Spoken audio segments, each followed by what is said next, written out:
오늘 제목이 찬송가라고 했는데 원래 주제는 시와 소설이죠. 그러니까 찬송가가 시인가 하는 질문부터 한번 시작해 보겠습니다. 자, 문학은 저는 이야기라고 생각합니다. 근데 이야기 여러 가지 이야기가 있죠. 철학적인 이야기도 있고 사회적인 이야기도 있고 또 종교적인 이야기도 있습니다. 제일 많이 팔리는 이야기는 물론 재미있는 이야기입니다. 한국에서 가장 오래된 이야기는 하나님의 이야기예요. 당군신학. 그 당시 사람들은 당군을 하나님이라고 생각했습니다. 그러니까 우리나라 역사가 다른 나라와는 다르게 하나님으로부터 시작되는 게 특색입니다. 삼국유사 보면 첫 장이 당군 이야기죠.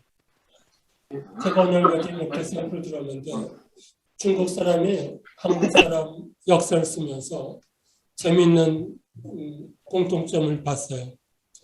3000년 전 한국. 그걸 보니까 한국에 여러 개 나라가 있는데 부여, 예맥하는 여러 개 부족국가 있었어요. 이 부족국가 가을에 모여서 잔치를 했다. 거기 지금 화면에 있는 것처럼 동맹, 연고, 무천 이런 행사를 전부 다 가을에 농사가 끝나면 다들 모여서 춤추고 노래 부르고 하나님께 감사를 했죠. 물론 하나님이 누군지 몰랐어요. 기독교 하나님 이름은 물론 몰랐고 누군지 모르지만 하나님이 있다고 믿었습니다. 다른 나라 역사를 보면 그 신이 하늘에서 왔다고 생각하는 나라가 별로 없었어요. 중국, 일본 다 그렇습니다. 근데 한국은 하늘에서 왔다고 생각했어요. 그러니까 천신이죠. 저 고구려도 똑같아요. 높을 꽃자 쓴 거가 하늘입니다. 동명왕 주몽도 하늘의 아들이라고 그랬어요. 헤브로 성이 헬시예요. 그렇죠. 당군 쪽은 환시예요. 하나다는 뜻입니다. 신라는 김씨죠. 김씨도 하나다는 뜻이에요. 그 황금빛입니다. 전부 다 태양신이에요. 그러니까 이거는 한국 사람은 옛날부터 하늘을 믿었다는 뜻입니다. 거기에 화면 제일 밑에 보면 부여는 아주 특별한 전통이 있어요. 왕이 있는데 흉년이 들면은 왕이 책임을 지고 물러나요. 내가 흉년 막지 못했다. 풍년 들면 왕에게 감사하겠죠. 이게 제정일치 사회 때 모든 책임을 왕에게 돌린 것입니다. 이때 왕은 물론 요즘 말로 무당이에요. 제정일치, 제사와 정치를 같이 하는 거죠. 이때 무당은 우리가 요즘 무당하면 노래 부르고 춤추는데 옛날 무당은 이야기꾼입니다. 이야기를 잘하죠. 어떤 이야기 할까요? 어떤 이야기를 했을까요? 우리 민족의 역사를 이야기하는 거죠. 우리 민족은 어디에서 왔나? 어디에서 왔나? 우리 신화는 전부 다 하늘에서 왔다고 이야기해요. 당군 신화도 그랬죠. 고구려도 똑같아요. 신라도 하늘에서 오죠. 또 가야도 마찬가지예요. 하늘에서 오죠. 전부 다 위에서 내려옵니다. 머릿속에 우리나라 사람들은 무당의 이야기할 때 이야기를 듣고 나서 그럴듯하다고 생각해야 그게 먹히는 거예요. 그러니까 다들 그 말이 맞아 하고 생각하는 서로 약속된 그 믿음이 있었습니다. 그 우리나라 시 중에 가장 오래된 게 구지가예요. 거부가 머리를 내어라. 이런 것들도 결국은 하나님이 우리에게 어떤 계시를 하나 크게 노래합니다. 거북이 잔등에 불을 지져가지고 거북이 껍질이 어떻게 갈라지나 전쟁할 때 어느 쪽으로 쳐들어갈까 모든 것을 사람이 결정하는 게 아니라 하나님이 우리에게 가르쳐준다고 생각했었습니다. 요즘 생각하면 기독교 하나님은 아니지만 그때 사람들은 나름대로 하나님을 찾은 것입니다. 그때 노래들이 결국은 찬송가의 시작입니다. 계시를 하나 크게 노래 계속 이재숙 씨, 계속 하는 거예요. 이재숙 씨 검소가 해줘. 예, 삼국사기 제일 첫 장입니다. 여기 다 읽지 않겠습니다만 여기도 똑같아요. 이제 아들이 없으니까 하늘에 기도했다. 하늘에 기도했다는 것 자체가 하나님을 찾는 것입니다. 그러니까 모든 왕들은 하늘에 기도해서 아들을 얻었죠. 자, 이제 본론 시작하겠습니다. 한국의 역사 실력 보죠. 우선 똑같습니다. 계속 종교가 밖으로부터 들어왔어요. 한국 역사 중에 가장 특이한 거는 외국 종교가 들어올 때 백성들과 종교와 충돌이 없다는 거예요. 충돌이 없었어요. 불교가 들어올 때도 충돌이 거의 없었어요. 또 고려 때 똑같고 조선 때도 똑같습니다. 천주교, 기독교. 왕하고는 충돌이 있었죠. 왕은 권력을 뺏기니까 백성들은 자기들이 지금까지 하나님을 찾았는데 이번에 오는 하나님이 바로 그 하나님인가 그런 믿음이 있는 거예요. 계속 기다리고 재미있는 거는 세계에서 유일하게 한국만 중국에 찾아가서 우리에게 선교사를 보내달라고 해서 천주교를 받았어요. 기독교도 똑같습니다. 선교사 오기 전에 성경을 번역한 아주 유일한 나라예요. 일본에 갔던 이수정이라는 분이 성경을 먼저 번역했어요. 언더드가 올 때 이수정의 번역 성경을 가지고 왔습니다. 이것은 하나님이란 이름을 몰랐지만 꾸준히 새로운 하나님, 국가가 어지럽고 사회가 바뀔 때마다 무언가 새로운 어떤 하나님을 찾는 것이죠. 여기 보면 신라 때 향가 중에 절반 이상은 전부 다 그 찬송가입니다. 물론 부처에게 비는 찬송이에요. 고려 때 향가도 부처에게 비는 향가입니다. 조선시대 천주교도 그 가사를 가지고 찬송가를 만들었어요. 우리가 가사하면 송강가사 다들 고등학교 때 배운 것이죠. 그런데 천주교가 들어올 때 천주교 신부들은 그 가사에다가 천주교의 교리를 얹어서 퍼뜨렸습니다.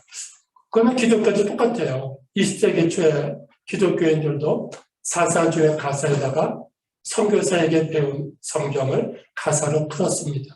오늘은 그런 것들 몇 개를 한번 같이 보겠습니다. 지금 한 얘기니까 분명하겠습니다.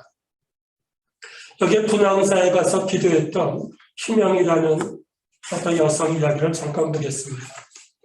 이 화면에 보이는 부처는 아주 특별한 부처입니다.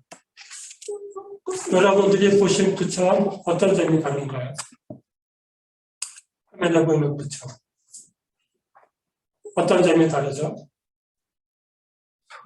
손이 상당히 많죠. 손이 1000개가 있다고 그래요. 그러니까 천수관음이에요. 손이 1000개. 그런데 손마다 눈이 있어요. 손가락 끝에. 그러니까 눈도 1000개죠. 지금 화면에 보이는 건 우리의 국가 보물인데 1000개 만들기 힘드니까 42개만 상징적으로 만들었어요. 42수 관음입니다. 예, 희명의 향가 보겠습니다. 19채 향가인데 중간에만 보겠습니다. 푸른색. 1000개의 손에 1000개의 눈을 하나를 놓고 하나를 덜어서 이 얘기는 부처님에게 당신이 갖고 있는 손, 끝에 눈 하나를 떼어서 그 얘기입니다. 두 눈 감은 나니 이 아들이 눈이 멀었어요. 하나를 숨겨주소서 하고 매달렸다. 여기서 향가 제일 밑에 설명이 있습니다. 어머니가 자기 아들에게 노래를 지어서 가르쳤어요. 그러니까 어머니가 부른 게 아니에요. 아들 보고 너 이렇게 노래를 불러라. 눈먼 아들이 부처 앞에서 불렀어요. 여기서 중요한 거는 마음에 믿음이 있다는 것입니다. 내가 이 노래를 부르면 눈이 떠질 것이다. 노래 부르면 눈이 떠질까요? 어떻게 생각하세요? 노래 부르면 눈이 떠진다. 아니면 아니다. 이 아이는 그렇게 믿었죠. 제일 중요한 게 눈 뜨는 것이고 노래만 부르면 떠진다고 어머니가 말했으니까 믿었어요. 그리고 불렀어요. 삼국 유사에는 그랬더니 눈이 떠졌다 그랬습니다. 물론 우리가 여기서 과학적으로 믿을 필요는 없습니다. 어머니 이름 보면 이름이 희명이에요. 희라는 거는 희망한다, 바란다는 뜻이에요. 명이라는 거는 눈이 밝아진다는 뜻이죠. 이 이름 보면 상당히 상징적입니다. 제가 생각하기에 딸이 태어났을 때 그 아버지가 희명이라고 지어주진 않았을 것 같아요. 근데 향갈 짓고 아들의 눈이 떠지니까 책에 기록할 때 눈뜨기를 희망한 여인하고 희망이라고 지어준 게 아닌가 생각합니다. 이 얘기 향가가 오늘 본론 아닙니다. 그때부터 우리 조상들은 하나님께 기도할 때 시를 지어서 기도했다는 것입니다. 자, 아까 제가 문학 이야기를 철학, 종교, 사회 쭉 하나하나 이야기했습니다. 재미있는 문학까지. 그 중에 가장 간절하게 쓴 문학이 바로 찬송가입니다. 그 당연하죠. 재미있는 문학보다 또 사회적인 비판적인 문학보다 더 중요한 것은 내가 바라는 것, 하나님께 기도하는 것이 꼭 이루어지게 해달라고 간절하게 소원하는 글. 그 기도이기도 하고 거의 곡절을 얹으면 찬송가가 됩니다. 그래서 오늘 제가 찬송가를 가져온 것은 우리 2000년 문학사에서 가장 간절한 문학은 찬송가였다. 그 얘기를 하려고 가져왔습니다. 자, 여기는 천주가사입니다. 천주가사. 거기에 첫 단락에 뭐라고 했는가 하면 가사는 열린 문학이라고 했어요. 열린 문학. 자기의 머릿속에 있는 생각을 네 구절에 전부 집어넣어야 돼요. 그건 전문적인 지식입니다. 근데 가사는 끝이 없어요. 쓰기 싫을 때까지 하고 싶은 말을 마음대로 전문적으로 쓰지 않아도 되죠. 열린 문학이라는 것은 누구나 바꿔 말하면 우리도 쓸 수 있습니다. 1시간 동안 가사 문학 설명하고 학생들에게 가사를 짓자면 누구나 지어요. 삼행시를 지는 식입니다. 자, 그런데 한국 사람들은 다들 가사를 알고 있었는데 천주교가 들어오니까 신부들이 고민을 했어요. 어떤 고민인가 하면 천주교 신자는 기하급수적으로 늘었어요. 그런데 선교할 선교사는 몇 명이 안 됐습니다. 그 땅은 넓고 그리고 가르칠 신자는 늘어가는데 신부가 없다. 신부가 없는 거예요. 그러니까 어떻게 했는가 하면 신부 대신에 그 지역의 신자들을 회장으로 뽑았어요. 그러니까 공소를 맡겨가지고 당신들이 여기서 교인들을 가르쳐라. 이 신자가 신자를 가르치는 거죠. 신자는 회장은 신학교 교육을 안 받았어요. 그래서 여기 보여주는 것처럼 정약전 다산 정약용의 형이 천주교를 받아들이고 성경도 읽을 수 없다. 그때 라틴어 신부들은 라틴어만 원래는 그 당시 천주교는 우리말 번역을 안 하던 시대죠. 처음에는. 그런데 교인들에게 라틴어로 강의할 선교사도 없으니까 이 몇 명 교인들이 자기가 한문으로 배웠던 성경 얘기를 자기가 알고 있는 송강가사처럼 사사주에 집어넣은 것입니다. 그래서 이거를 그 책이 없던 시대, 책은 출판하면은 이거는 천주교인이라는 증거가 돼서 목숨을 빼앗길 아주 위험한 상황이에요. 성경책을 가지고 다닐 수도 없죠. 그런데 이 가사는 머릿속에 있는 거예요. 그러니까 종이가 아니라 머릿속에 있는 외워서 부를 수 있는 찬송가죠. 여기 몇 개 보세요. 우리 선배, 천주교 선배들이 고민을 많이 했어요. 국가에서는 천주교는 상강우린을 부정한다. 왜 그런가 하면 첫 번째 신자들이 이 제사를 안 지냈어요. 제사를. 전라도 금산에 있는 윤지충이라는 선비가 다산 정약용의 사촌이에요. 이분이 천주교를 처음 배우는데 제사는 우상이다. 근데 어머니가 돌아가시니까 당연히 신주를 모시고 제사해야 되는데 신주를 불태우고 제사를 안 지냈어요. 그 당장 군청에 잡혀가서 이제 처벌을 받았죠. 그때 천주교 지도층이 고민을 했어요. 우리가 끝까지 제사를 안 지낼 것인가. 그러다가 여기 가사에 보면은 어떤 절충을 하는 거예요. 국가에서 요구하는 충성, 임금에게 충성하고 부모에게 효도하고 이런 것들을 이 십계명에다가 집어넣은 것입니다. 정약전이 지은 십계명과 그 화면에 보면 부모 효도 알고 나면 천주 공경도 알게 돼. 하나님과 부모는 마찬가지야. 그러니까 하나님 섬기는 마음으로 부모를 섬기고 또 부모를 섬기는 마음으로 하나님을 섬기는 충돌하지 않는다는 것이죠. 이때 신자들의 제일 걱정은 내가 제사 안 지내고 우리 왕을 부정하다가 잡혀갈 것이 제일 큰 걱정이에요. 이 찬송가는 그거를 걱정하지 않게 절충해 주는 것입니다. 이벽이라는 분의 천주 공경과 똑같아요. 집안에는 어른이 있고 나라에는 임금이 있다. 그러니까 이거는 예수님의 그 동전 비유와 똑같죠. 그 동전을 보여주면서 여기에 누가 있느냐. 가이사의 것은 가이사에게. 그게 예수님의 그 설명인데 이백의 천주 공경과도 똑같아요. 집안에 부모가 있고 나라에 임금이 있어. 그거는 충돌하지 않아. 그거를 찬송가에 집어넣은 것입니다. 그래서 신자들이 성경을 못 읽을 수 없지만 이 노래를 부르면서 외우면서 상강우린 지켜가자는 그 가르침으로 신앙을 키운 것입니다. 그다음 이거는 그 지금 남아있는 천주가사입니다. 거기 정약전이 쓴 천주가사인데 아까 읽은 것이니까 건너가겠습니다. 예, 이거는 제가 대학 때 우리 과 교수님이 김동호 교수님이 갖고 있던 천주 찬가 역시 가사입니다. 첫 줄에 보면 어와 번님이야 우리 본향 찾아가자 그랬어요. 본향은 물론 하늘입니다. 어와 번님네 우리 본향 찾아가자 하는 거는 옛날에 많이 있던 가사예요. 근데 그렇게 시작해가지고 둘째, 셋째 가면은 그 고향이 나의 고향이 아니라 하늘나라로 가는 것이죠.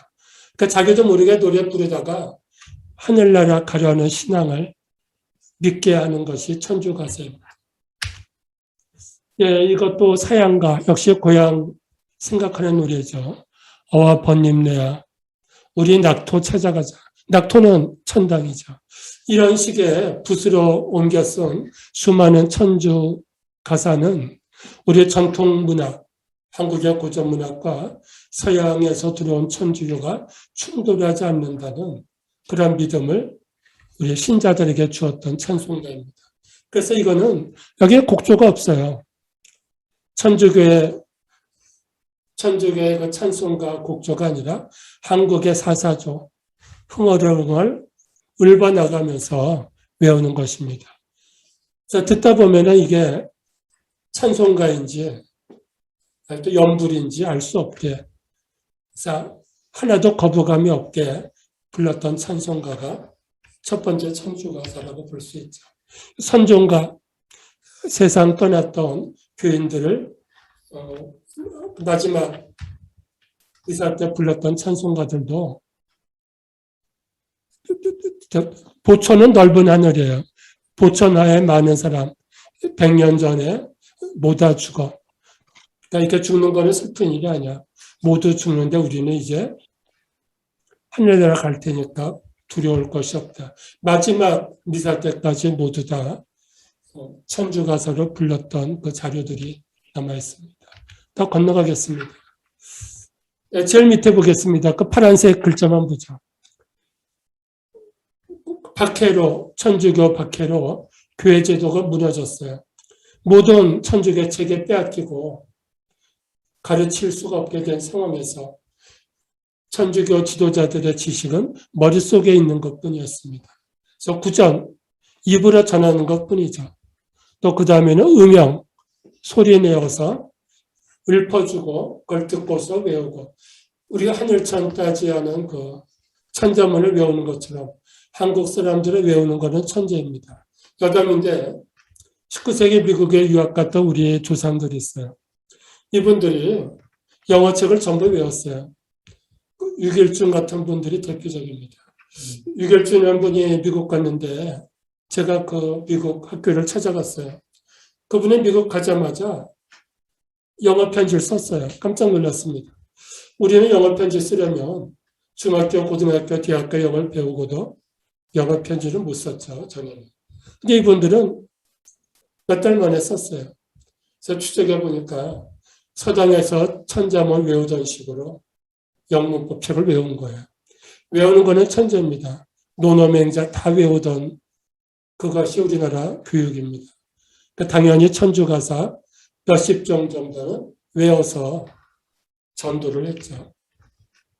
여담인데 저희 할아버지가 일제때 평양신학교 출신입니다.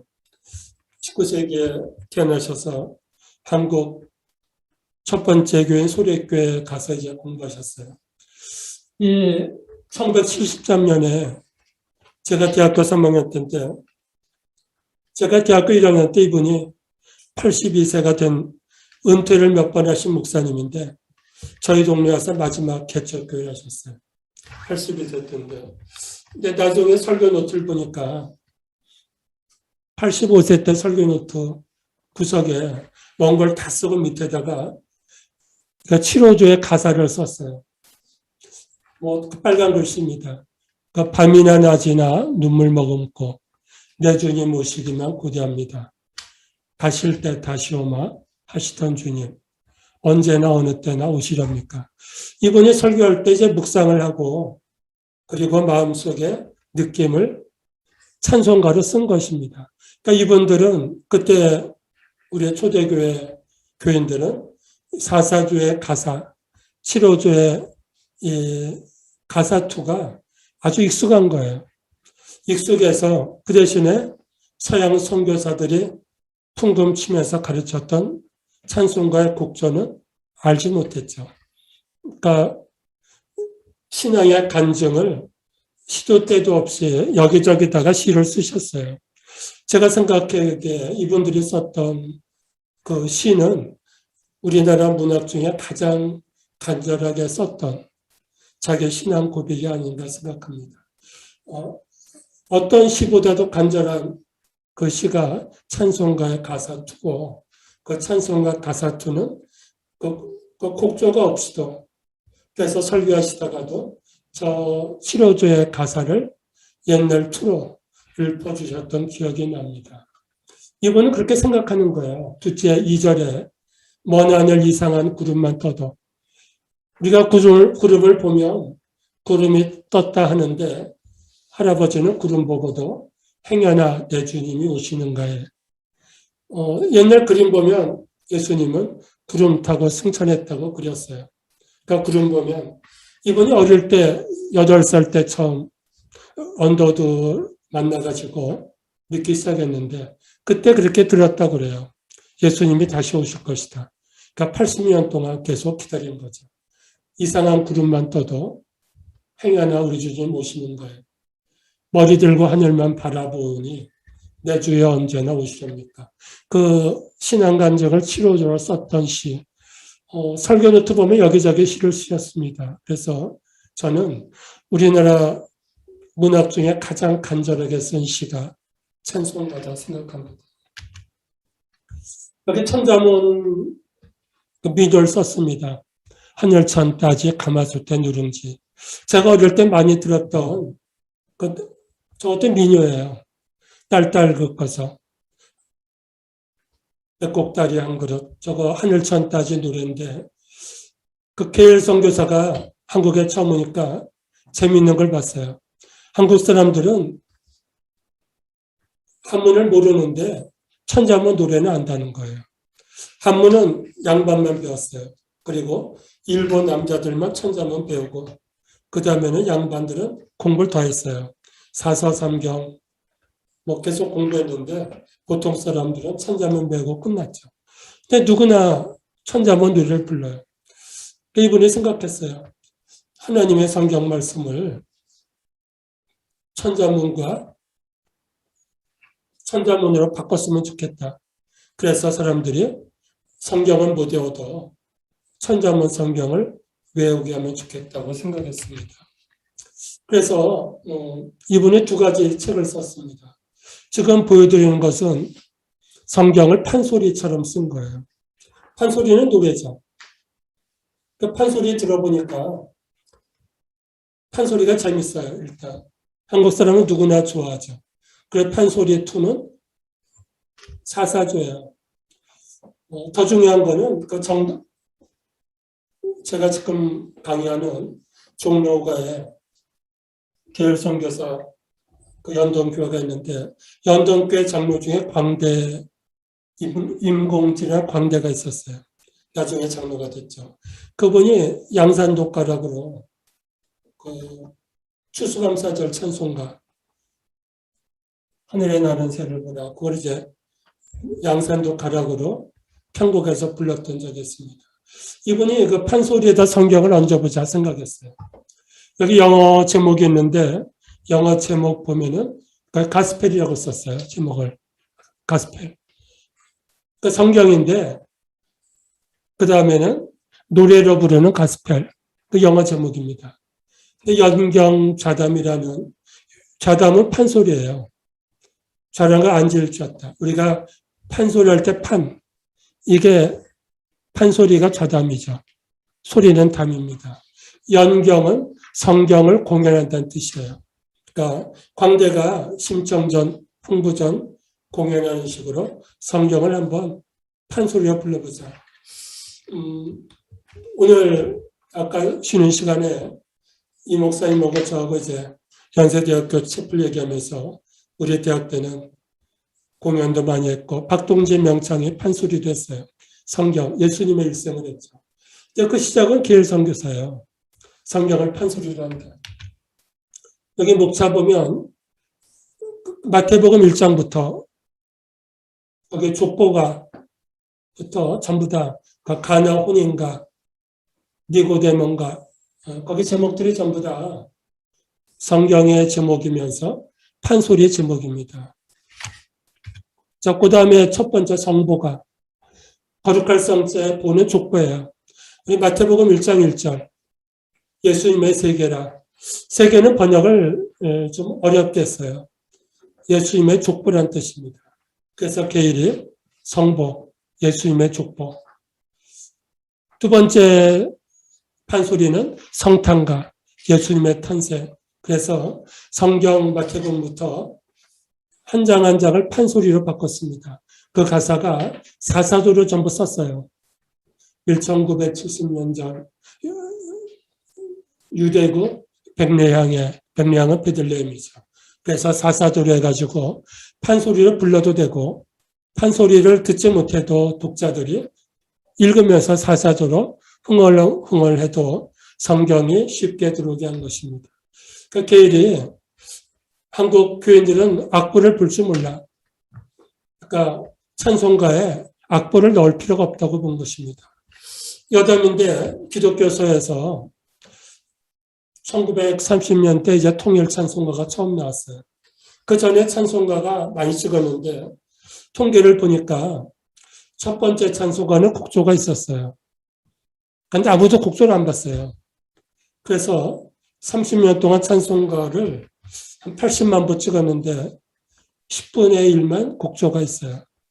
그러니까 처음에는 곡조를 찍다가 나중에 곡조를 뺐어요. 왜냐하면 한국의 교인들은 곡조를 모르고 첫째는, 둘째는 대부분의 농촌교회는 전기가 안 들어와요. 그러니까 저녁에 곡조가 있어도 볼 수도 없고 곡조가 있으면 글자가 작아지죠. 그러니까 차라리 글자를 크게 하는 게 좋겠다는 것입니다. 그래서 곡조가 없는 찬송가가 훨씬 더 많이 찍었습니다. 산상보훈가 마태복음 5절에 상상수훈도 판소리에 만들었어요. 그러니까 교인들이 이걸 읽고 외우면서 교회에서 목사님의 설교보다 사사주의 판소리투, 아까 가사투로 성경을 더 많이 공부한 것을 100년 전에 우리 선배 교인들 이야기입니다. 예, 이제 본론으로 가겠습니다. 다시. 작년이 대한기독교회 창립 130주년이었습니다. 그런데 작년에 서회에서 기념 학술대하려고 저에게 이제 발표를 부탁했는데 코로나 때문에 1년을 미뤘어요. 1년 동안 계속 코로나가 되니까 할 수 없이 지난주에 행사를 했습니다. 제가 발표하면서 지금 보는 화면에 이 기록을 발표 첫 장에 썼습니다. 그러니까 조선일보나 한겨레에서 전부 다 제 발표 이것을 가지고 기사를 크게 내는데 이 부분이 재밌습니다. 고종임금이 갑오개혁 때 1894년 갑오개혁 때 조선이라는 나라를 바꾸면서 이제부터는 국문을 기본으로 한다. 지금까지는 가문이 공식 문자고 모든 것을 법률, 임금의 명령, 외교문서 전부 한문으로 썼어요. 그런데 이때부터 이제는 국문이 기본이다. 한글이죠. 필요할 때는 한문을 밑에다 쓴다. 이렇게 했어요. 그런데 이것보다 4년 전에 조선 예수교 서행화 시작하면서 한글을 기본으로 했어요. 그러니까 4년 전에 먼저 기독교에서 공식 문자를 한글로 정한 것입니다. 선교사들이 한국에 와서 이제 봤어요. 중국하고 처음에 똑같다고 본 거예요. 그러니까 중국에 선교사가 먼저 들어가서 많은 책을 썼어요. 그 한국에서도 중국 책을 번역하자. 근데 여기서 이런 문제가 있죠. 중국에서는 인구수의 1000분의 1이 책을 읽었다는 거예요. 그러니까 문맹률이 1000명 중에 한 사람이 글을 봤다는 거죠. 네, 언더드나 게리나 한국에 와서 보니까 한국도 문맹이 많았어요. 근데 더 놀라운 거는 한국 사람은 한글을 가르치면 학교에 가지 않고도 한 달이면 공부한다. 그러니까 중국의 문맹과 한국의 문맹은 성격이 다르다는 것입니다. 우리나라가 금속알짜를 세계에서 제일 처음 찍었습니다. 그런데 문제는 한국은 금속알짜를 가지고 일반인들이 볼 수 있는 책을 안 만들었어요. 안 만들고 지식인들이 보는 책만 만들었습니다. 말하자면 한문으로 책을 냈다는 거예요. 이거는 독자 수가 아주 적었어요. 더 문제는 국가가 이 지식을 통제했습니다. 그래가지고 서점을 설치를 못했어요. 그러니까 금속알짜는 첫 번째로 만들었지만 서점이 없으니까 책을 팔 수가 없는 거죠. 책을 팔지 못한다는 것은 아주 엄청난 그 지식의 그 독점입니다. 국가가 책을 찍었으면 이 책을 파는 게 아니라 나눠주는 거예요. 국가가 찍는 책은 100분의 90 이상이 한문책입니다. 사서삼경의 유교책, 그리고 통치에 도움이 되는 책, 그리고 백성들의 읽을 책은 상강우령 같은 도덕책, 이거는 한글로 썼어요. 어네 번.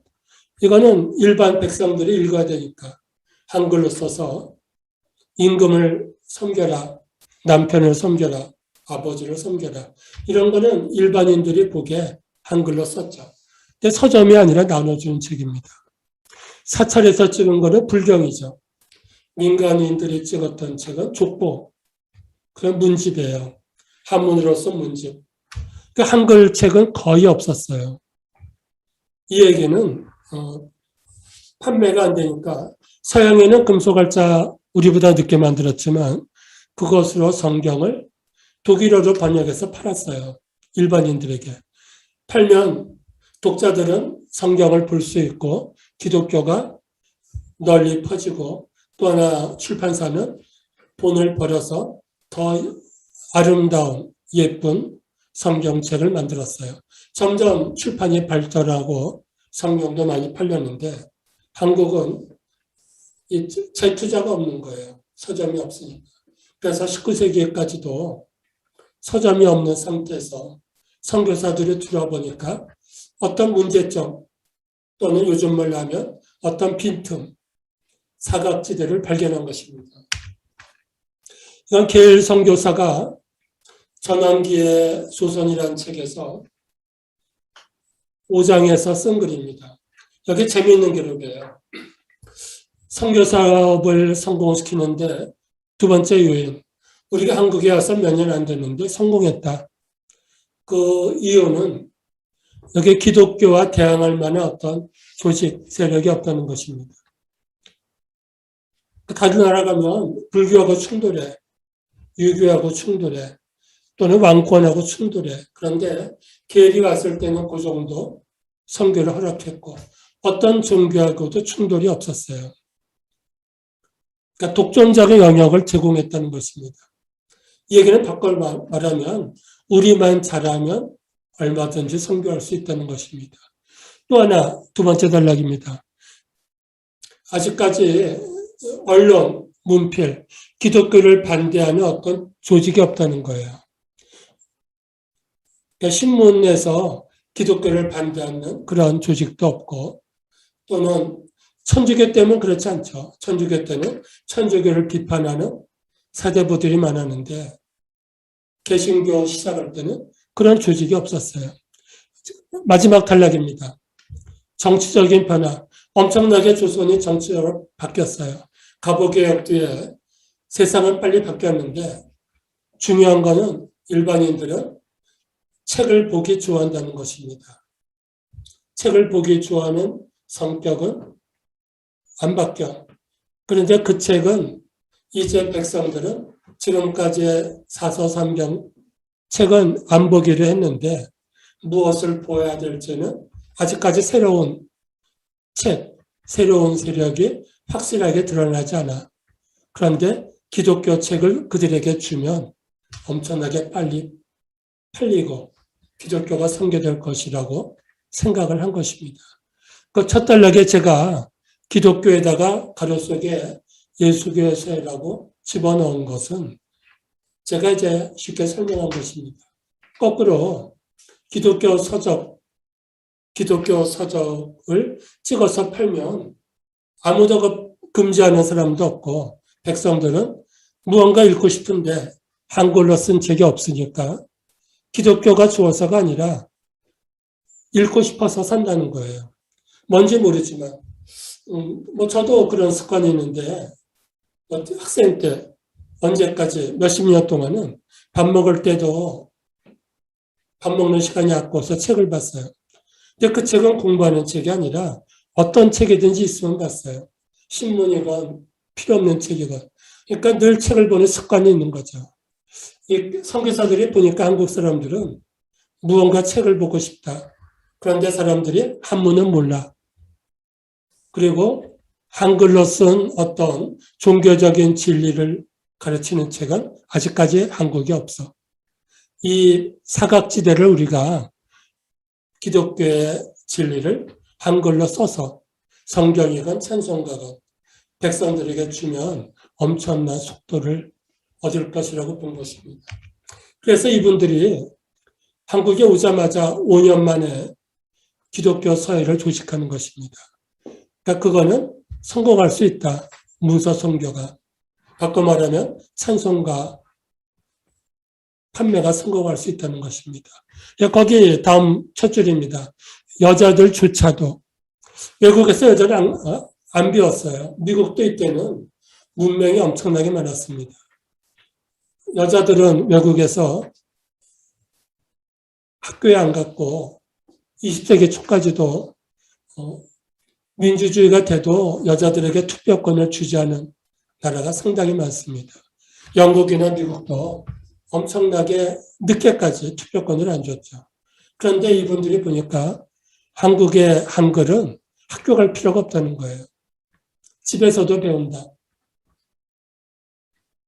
그래서 제일 밑에 단락, 전혀 교육을 받지 못한 사람들도 한 달이면 성경책, 찬송가를 볼 수 있다. 그들의 손에 우리의 성경은 딴 게 아니다. 그들의 손에 읽을 성경과 찬송가를 좋은 한글로 번역하는 것이다. 그게 오늘의 그 요지입니다. 자, 제일 끝에 줄 한 줄만 보겠습니다. 기독교 만든 책 중에서 어느 책이 가장 많이 팔렸을까요? 여러분들 보시기에 기독교 책 중에 어느 책이 가장 많이 팔릴까요? 성경 아니면 찬송가겠죠. 어느 게 더 많이 팔렸을까요? 그 통계는 정확한 통계는 없지만 대충 있어요. 대한성서공회 책이 있고 찬송가는 기독교서에서 나왔죠. 어느 게 더 많이 팔렸을까요? 성경, 찬송. 자, 여러분들 경험에 의해서 어느 책을 더 먼저 구하셨어요? 성경, 찬송. 성경을 먼저 구하죠. 그리고 찬송입니다. 근데 어느 거를 더 많이 읽었습니까? 어려운가요? 뭐 양심껏 이야기할 필요는 없습니다. 어느 게 더 많이 읽었을까요? 성경을 읽지 않은 사람도 찬송가는 교회에서 몇 개는 부르게 되죠. 그렇죠.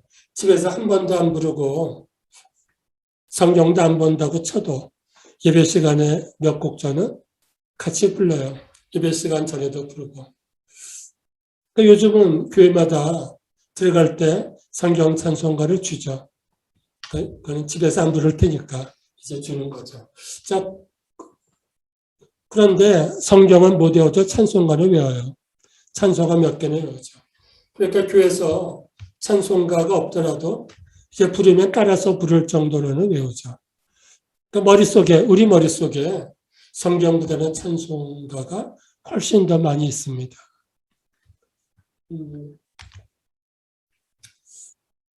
그 게일 선교사가 예수님의 일생을 시로 썼어요. 이 책은 뭐 거의 안 팔렸습니다만 30년간 행한 사적 예수 탄생 성전 박사에서 마태복음부터 예수님의 일생을 사사적 가사투로 쭉 쓴 겁니다. 자, 그런데 분황애급 거주나살 이거 무슨 말씀 같아요? 거기 한 줄만 분황애급 거주나살. 자, 무슨 말일까요? 한글로 썼으니까 읽을 수는 있죠. 첫 줄 밑에 분황애급 거주나살. 자, 제가 평소에는 상품을 갖고 와서 질문하면 상을 줬는데 오늘은 비대면이라서 상을 줄 수 없네요. 자, 분황애급 거주나살. 이거는 한자를 한글로 쓴 거예요. 분은 달릴 분자예요. 달릴 분자예요. 우리가 분주하다 할 때 분이에요. 왕은 간다는 뜻입니다. 왕래, 가고 오는 거죠. 왕. 그러니까 이집트에 달려갔다가 거주 나사렛에 거주 살았어. 그러니까 네 글자를 맞추려니까 성경에 두 줄, 세 줄을 집어넣은 거예요. 12상전, 12살에 상은 올라갈 상자죠. 12살에 성전에 올라가서 30수세. 이건 뭘까요? 30살에 세례를 받아. 그러니까 네 글자로 다 집어넣습니다. 그러니까 교인들이 이것도 천주가사처럼 흥얼흥얼 하면서 외우라고 쓴 것입니다. 여기 보면 1, 2, 3, 4 전부 성경의 본문을 썼어요. 아까 여기에 옆에 숫자가 있어요. 옆에 줄친 거죠. 고유명사예요. 애굽, 나살. 이제 마지막 줄에 니고. 니고데모겠죠. 또 베데스다. 다들 우리말이 아니니까 밑줄 쳤고 옆에 숫자들이 있죠. 조그맣게 있습니다. 10 이런 것들이 여기에 이 번호는 그리고 1번은 천사가 마리아에게 말씀한 누가복음. 그러니까 이걸 흥얼흥얼 외우다가 무슨 말인지 모르면 찾아봐라. 하고 쓴 것입니다. 해석을 한 것이죠. 그래서 이 노래를 천주교 시대 우리 교인들처럼 찬송가를 외우다 보면 성경책 한 권을 다 외우게 만든 것입니다. 자, 처음에 1895년 첫 번째 찬송가 제목이 찬성시예요. 그러니까 찬송가와 시는 달라요. 시라는 거는 가사만 있는 것이고 가라는 거는 곡조가 있는 거죠. 그러니까 이때 선교사들이 한국 사람들은 분명히 학교에서 음악을 배운 사람이 없어요. 그러니까 한국 사람들이 노래를 제일 먼저 배운 게 교회예요. 그래서 몇십 년 전까지만 해도 시골의 어른들이 학교에 안 다니는 분들이 많았어요. 그나마 노래를 배운 사람들은 교인, 그리고 어떤 회의, 여성교회, 남성교회처럼 회의에 참석해서 자기 의견을 말해본 사람들은 교인이죠. 어떤 조직에 들어가고. 그러니까 이 선교사들이 한국 사람들은 음악을 모르니까 악보를 구태여 놓을 필요가 없다. 가사만 있으면 돼. 이 가사입니다. 가사 제목이에요. 찬성시의 목록. 아모데 세상의 예술 끄면 이 가사 보면 마지막에 이 세상의 걱정 근심 가사가 쭉 있죠. 이 가사가 목록의 첫 페이지인데 이 가사 보고 조금 이상한 점이 있습니다. 예수가 거느리시니 다 찬송가인데 이 가사 제목의 순서가 이상하지 않으세요?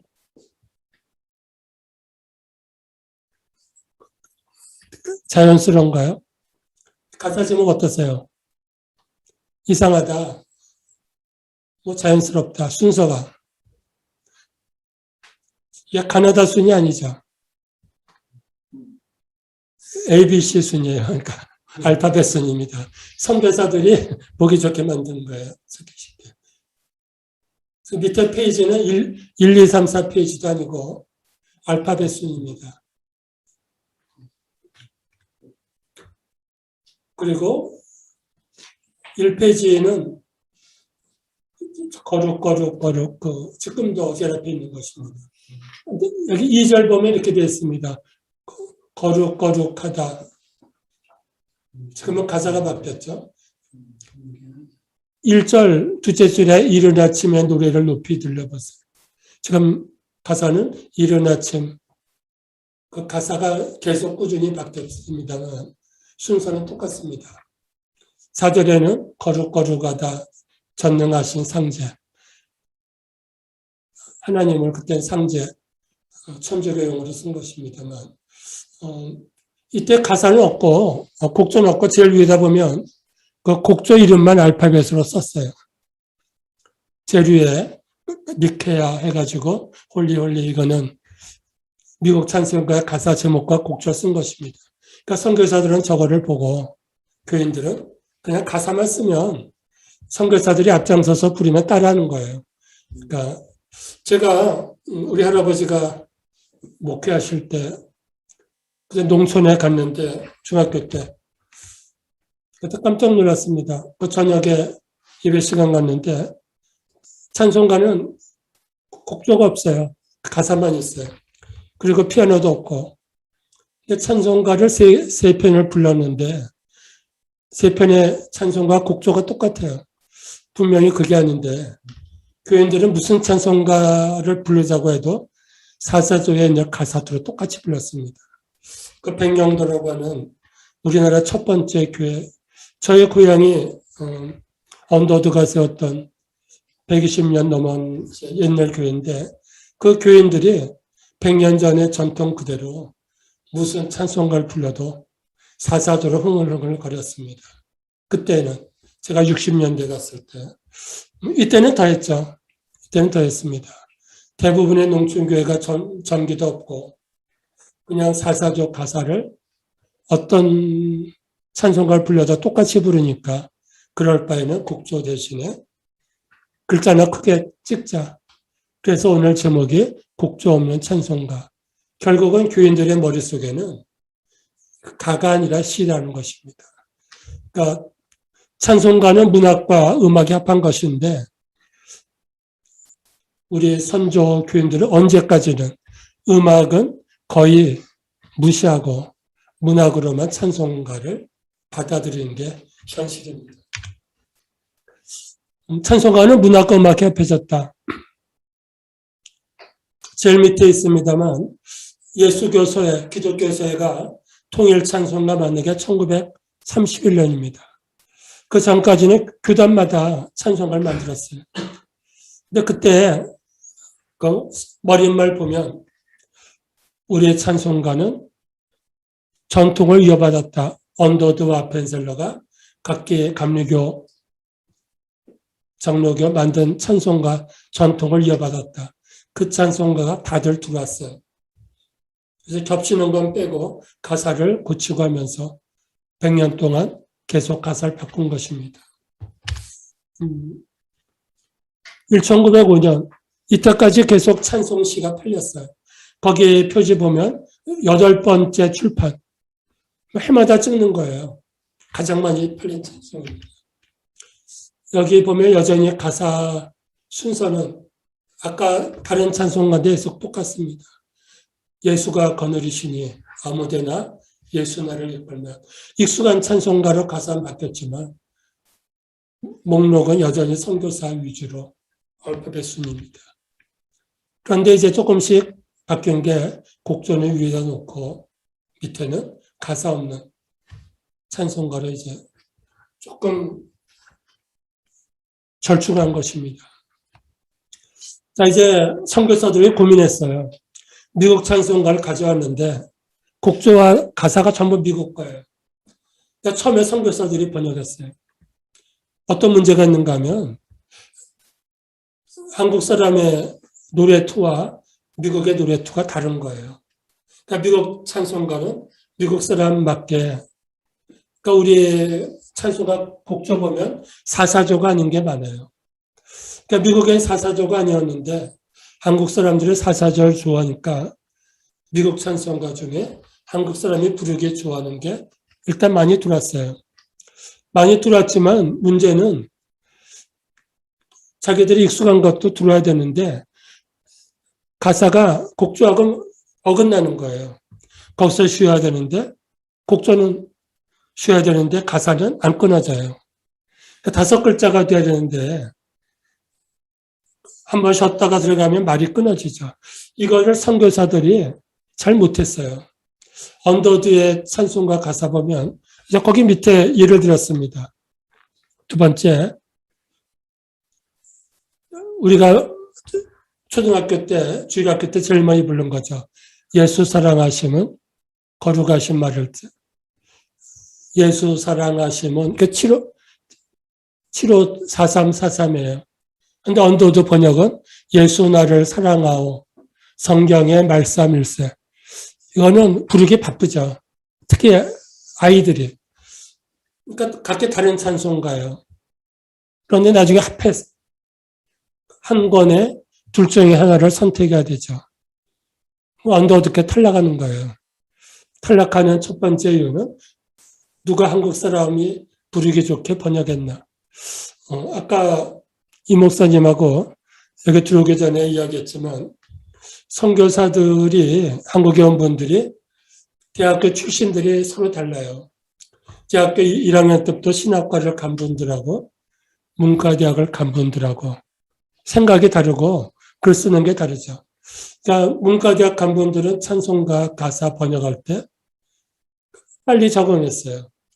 이 가사는 미국 가사를 번역을 그대로 하는 것보다는 한국 사람들이 외우기 좋게, 노래 부르기 좋게 가사가 조금 100% 번역을 다 집어넣지 못하더라도 몇 개 빠지더라도 또는 몇 개 더 들어가더라도 부르기 좋게 한다. 이게 머릿속에 있고 신과대학 분들은 미국 가사를 100% 집어넣는 게 목적입니다. 성가대 찬송가도 똑같아요. 성가대 어떤 찬양할 때 보면은 성가대원들이 제일 고민하는 게 요즘은 많이 바뀌었는데 고민하는 게 다들 쉬어야 되는데 가사는 안 꺼내지는 거예요. 근데 이거를 성가대원들이 고쳐 부를 수도 없고 그런 고민들을 많이 한 적이 있습니다. 여기에 100년 동안 찬송가가 바뀌는 거예요. 130년 동안. 계속 바뀐다는 거는 결국 선교사들이 합의를 봤어요. 우리가 이 찬송가 가사를 신학적으로 미국 찬송가 가사를 100% 번역하는 게 목적이 아니라 한국 사람들이 부르기 좋게 80%만 번역하더라도 부르기 좋게 하는 게 중요하다. 그러니까 계속 바뀌는 거죠, 가사가. 지금 우리가 그래서 아까 기독교서가 한글 전용으로 갔다 했는데 제가 그날 발표 마지막에 그랬습니다. 기독교서가 수천 권의 책을 찍었는데 130년 동안 그중에 가장 한국 사람들이 읽기 좋고 외우기 좋게 번역한 문학책은 찬송가다. 성경은 지금도 사실은 국한문 혼용이에요. 국한문 혼용으로 인쇄한 성경도 있고 한글로 썼지만 그 내용은 한문으로 쓴 것입니다. 한문으로 번역했기 때문에 한글로 쓰기만 했지 한문을 모르면 알 수가 없어요. 아까 마태복음 1장 1절 얘기할 때 예수의 세계라. 세계라는 거는 아무도 몰라요. 족보라고 번역 안 했으니까. 그런데 찬송가는 그런 식의 번역이 없어요. 외우기 쉽고 노래 부르기 쉽게 하다 보니까 아주 쉬운 한국말로 번역했죠. 그래서 제가 기독교서의 책 중에 성공한 한국어 번역 문역은 찬송가다고 얘기를 했습니다. 한국말에 사성이 있었어요. 사성, 상성, 입성, 거성, 평성 이게 있어요. 소리가 엄청나게 차이 나요. 이거는 한자도 그렇지만 한국말도 똑같아요. 요즘은 모르겠지만 저희가 학교 다닐 때는 국어시험 문제 중에 꼭 있었어요. 담에서 긴 소리는 짧은 소리는 이런 식의 시험이 있었어요. 이 발음을 길게 하는 게 맞냐 짧게 하는 게 맞냐. 높고 낮고. 그래서 아나운서 시험 볼 때 그 사람들이 한국 발음이 정확한가. 이거는 높고 낮게 길고 짧게. 한국 사람 100년 전 한국 사람들은 철저한데 찬송가의 곡조는 그게 아니죠. 높고 낮고 하니까 한국어 발음은 낮아야 되는데 찬송가는 높아. 그럼 한국 사람들이 못 부르는 거예요. 그래서 이 언더드가 얘기한 거나 언더드가 그 얘기를 분명히 했어요. 고저청탁. 그래서 번역하기 힘들다. 그래서 제일 밑에 줄에 푸른색은 언더드가 머릿말에 쓴 거예요. 찬송가 머릿말에. 우리가 번역하는 게 분명히 문제가 있다. 그래서 다양한 의견 수렴을 거쳐서 시대에 따라 찬송가를 고치겠다. 그래서 지금까지 10번이 넘게 고친 것은 여러 가지 이유가 있지만 첫 번째는 한국의 말이 계속 바뀌기 때문에 거기에 따라서 찬송가 가사도 바꾼 것입니다. 그거는 한국 사람이 부르기 좋게 그게 첫 번째 기준이 되는 거죠. 애니 베어드가 생각한 찬송가 가사는 이런 거예요. 중요한 건데 한국말은 앞에가 강하다는 거예요. 강약. 그런데 영어는 약강. 이 말은 두 번째 음절에 강세가 많다는 거죠. 그 전에는 영어 시험도 고등학교 때 다음에 액센트가 있는 구절 해가지고 문제가 많았어요. 시험 문제가 많이 있죠. 근데 나중에 보니까 영어의 상당수는 둘째 음절에 액센트가 많더라고요. 뭐 여기 영어 잘하는 분들은 금방 알겠지만 둘째 음절에 액센트가 많은 게 통계적으로 많은데 한국말은 첫 번째 강이 많아요. 그 찬송가에서 이게 애니베드가 나중에 한 거예요. 이게 영어하고 한국말하고 기본적으로 다르다. 그 우리가 말할 때 영어 가사를 직역하면 큰일 나겠다 생각한 것입니다. 어린이 찬송가는 특히 쉽정하죠. 자, 우리가 찬송가는 전부 한글입니다. 한글인데 1939년에 일본이 한글 폐지하면서 한국어를 못 쓰게 했습니다. 전 연세대학 출신인데 연세대학만 목숨 걸고 1939년까지 한국어를 가르쳤어요. 윤동주가 처음 우리가 윤동주는 한국어를 배웠다. 조선족이니까 했는데 윤동주도 중국어를 배웠어요. 윤동주가 초등학교 국민학교 때 그 당시에 중국 학교를 다녔습니다.